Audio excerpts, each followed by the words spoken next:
Hey, how's it going? Today I wanted to talk about what is in my camera bag for the year 2021, which is the year that we are now living in, which is pretty crazy. First things first, let's address the elephant in the room.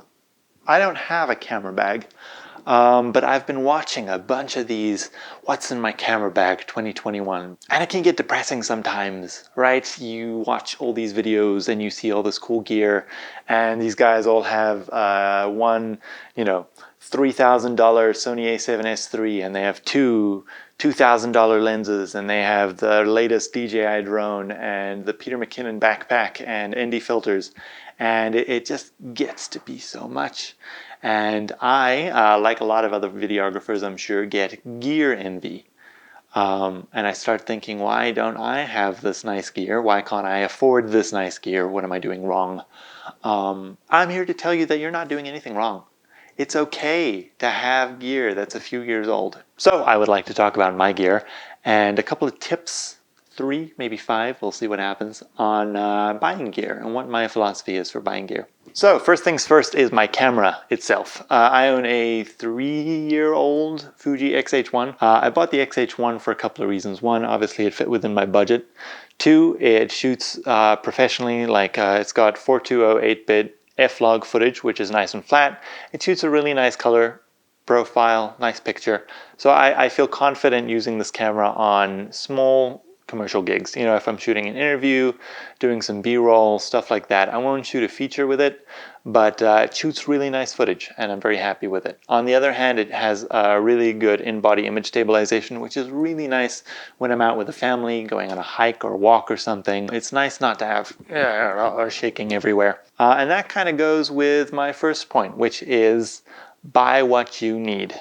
It can be really easy to look at the latest camera gear, and what they do intentionally is they come up with fancy new features, and then they put them out there into the world, and they say, hey guys, this new Sony camera can shoot in complete darkness. We increased the dynamic range. Now you have 14 stops instead of 12. But the reality is that most of the situations that we come up with are very specialized, very specific situations that call for that feature.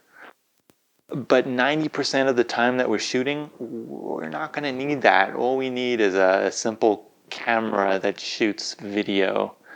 And so it's really important to figure out what you're going to be shooting with a camera first, and then looking for a camera, and not the other way around of finding the nicest camera and then figuring out what you could possibly shoot with that.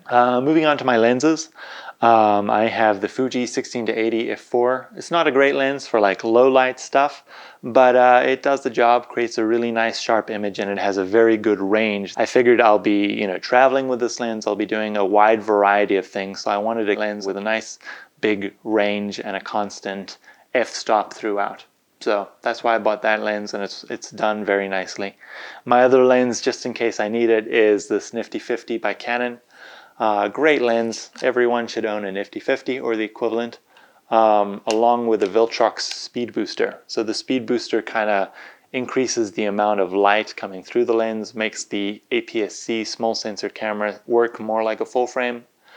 It's questionable, but the Viltrox and the Canon 1.8 are a nice combo. If I ever need a lens in like a real low light situation, this is the one for me. Obviously, having a phone with you at all times is great.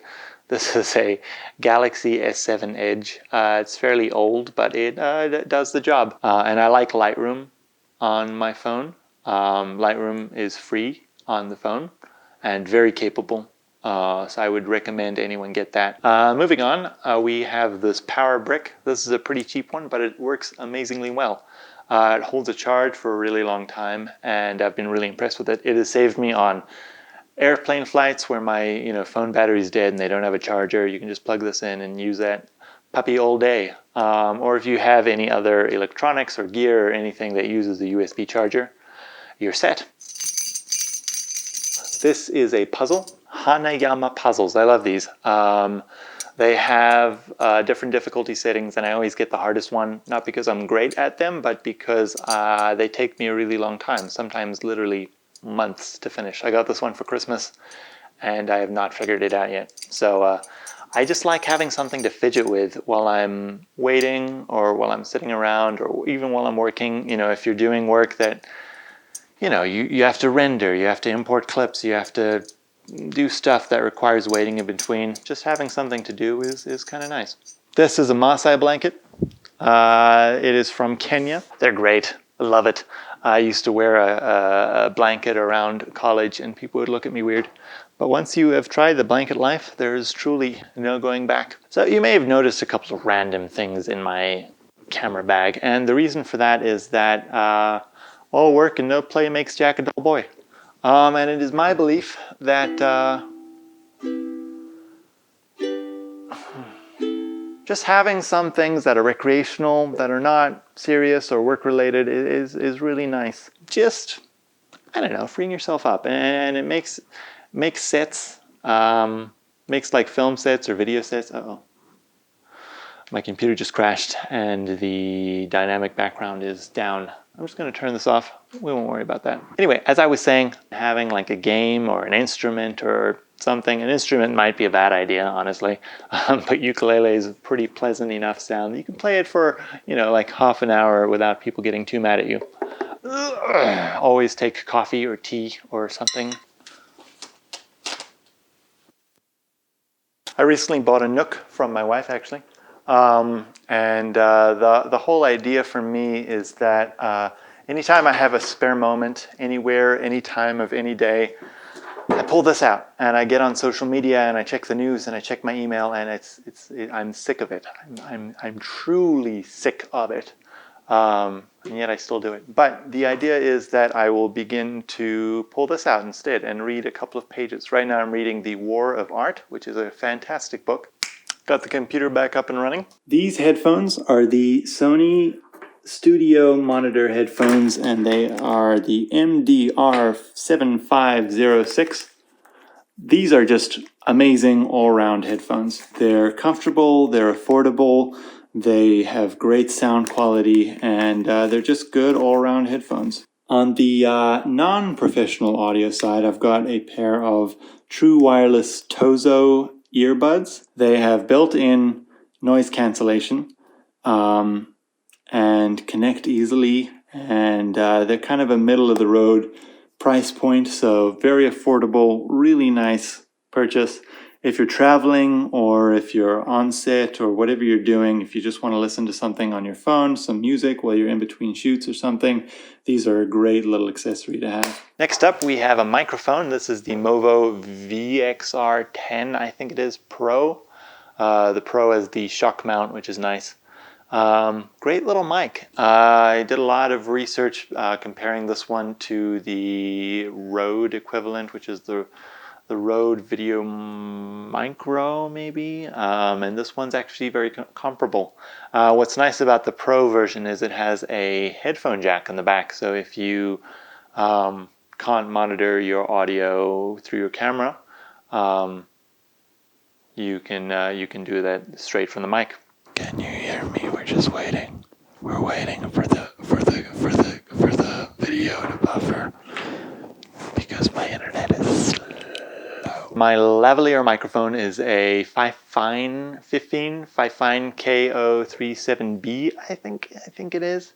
It's a really cheap lav mic, and I wouldn't really recommend you get it for professional commercial work.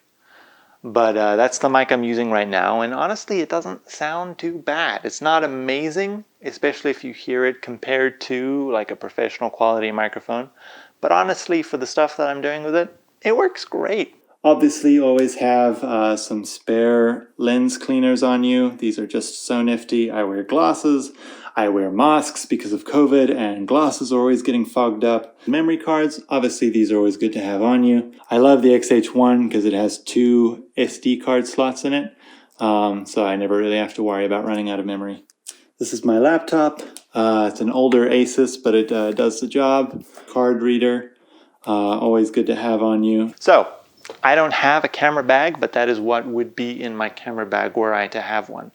And in as much as a bag becomes a camera bag when a camera is in it, that is what's in my camera bag. As I already said, buy what you need. My second tip would be buy used. I will advocate for this until the day I die. Places like MBP or Lens Authority is amazing.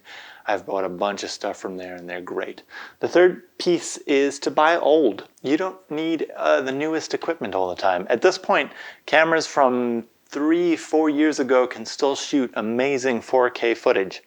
You can get a full frame 4K camera from a few years ago that works pretty much as well as the newest cameras do. My fourth one, and this one's a little bit sketchy if I'm being honest, buy the cheaper version of whatever it is that you're buying. Now again, don't just do that. Make sure you research what it is. For example, I needed a variable ND filter, and of course the top of the line is those Peter McKinnon ones for videographers such as myself, but they cost like $200, I think. And again, you're getting what you pay for, right? You're getting a good quality variable ND. I bought a K&F concept one though for like $25, and it works great. There is like a slight tint to the footage, which is pretty easy to correct in post. And if you go to the extreme values, you get a weird vignette on the frame. But for most of what I do, it works perfectly fine. So long as you do your research, watch video reviews, check out the equipment and make sure it's going to work for what you need. But at some point you start hitting diminishing returns and you're going to start paying a lot more money for a lot less quality. So figure out that middle ground. Don't buy the cheapest Chinese junk on the market, but find stuff that works for you. And I have 4 pieces of advice now, and I feel like I need a 5th just to round it out. It's like the volume on a TV. I always have to have it in increments of 5. My 5th one would be rent. You don't always need to buy the gear, right? Like especially lenses and stuff that cost so much and can be really specific. There are places like Lens Rentals or Lens Pro to go, or check local shops. There's often local places that rent out gear and equipment. So I think that's a great alternative to buying. So there you are, five hints, just like I promised. I've been told that you shouldn't tell people to subscribe to your channel, because if you're providing good content, then they will just do that anyway. But what you should tell people to do is to like the video, because that's better. So if you have enjoyed this, I would appreciate it if you click like. It's a huge ego boost for me. One guy disliked my previous video and it was just crushing, like soul crushing. Like I showed my wife, I was like, someone disliked this video, this innocuous, sweet video of my wife and dogs in the snow. So if you could like and not dislike the video, it would mean a lot to me and my beautiful wife. So that's it for today. Thank you so much for watching. Stay tuned for next time, and as always, stay sharp. Bye!